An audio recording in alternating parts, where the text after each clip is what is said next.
Hello, I'm Chris, and welcome back to a Madman Big Finish review, a video series where I review one of the latest Big Finish releases. For this video, I'm going to be talking about Intelligence for War, the latest in the Third Doctor Adventures range.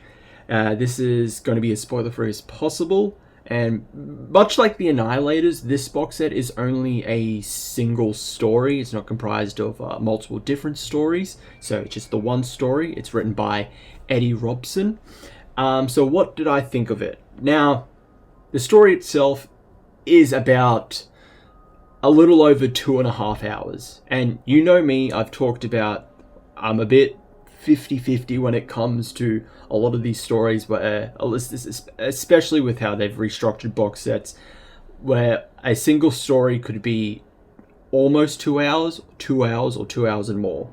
And for me, you're really going to have to justify that runtime, that length.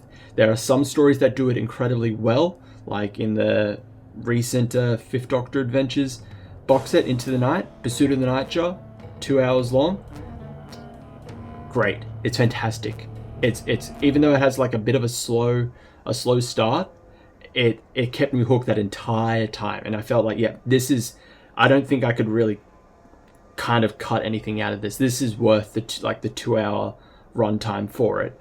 Whereas, something like in Silver and Ice, the Reboss Inheritance, I believe it was called, it's about 2 hours long. I don't think it needed to be that long. It went on for too long. I just lost interest like very quickly with how long that was. So with this one, Intelligence for War, seeing that like length, I'm like, okay, and it's only just the one story. No, Annihilators does it really well.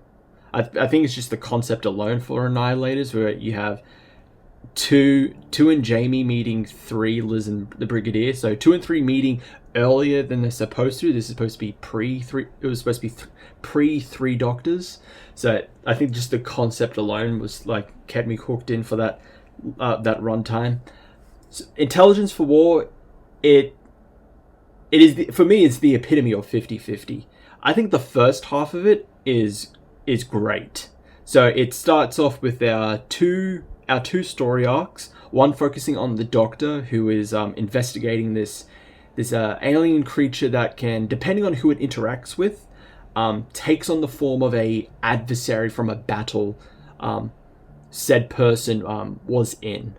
While the second story is about Liz being accused of treason, and she's trying to uncover this conspiracy that she's somehow got herself mixed up in.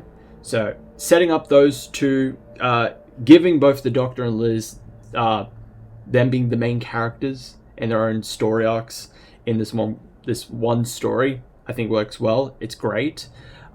So all of that building up to it, the whole mystery, like this whole journey up to the halfway point, I'm like, yes, I'm all in.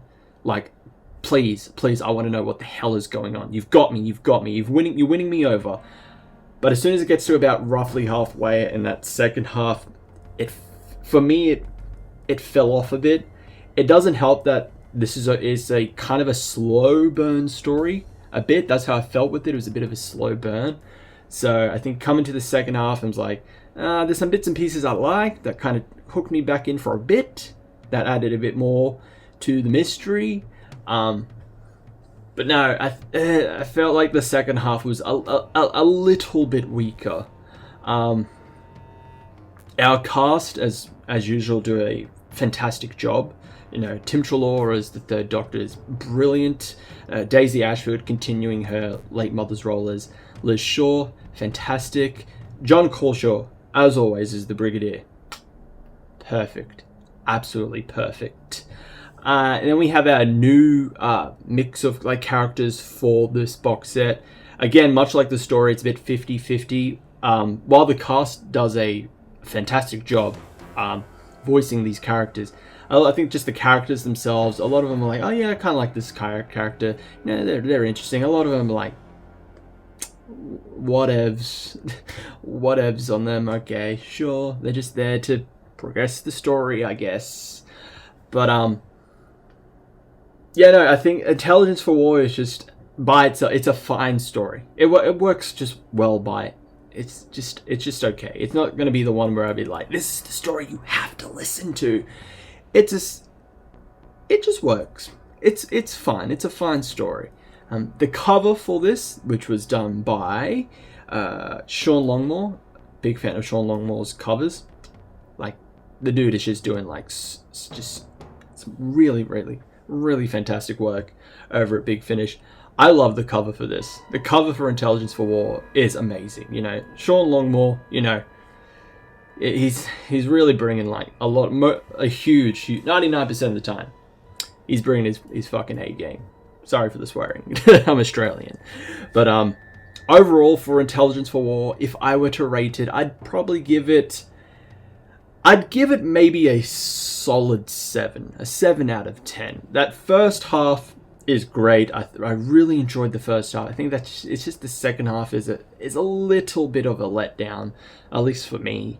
But I think it's still held up by the performances of the cast in this box set. So that is it for this review. Thank you everyone for watching. If you've listened to Intelligence for War, let me know your thoughts on it. Remember to like, subscribe, hit the notification bell, check out my previous reviews. Make sure to tune into the live stream. They're fun most of the time. And I will see you all in the next one. Ciao.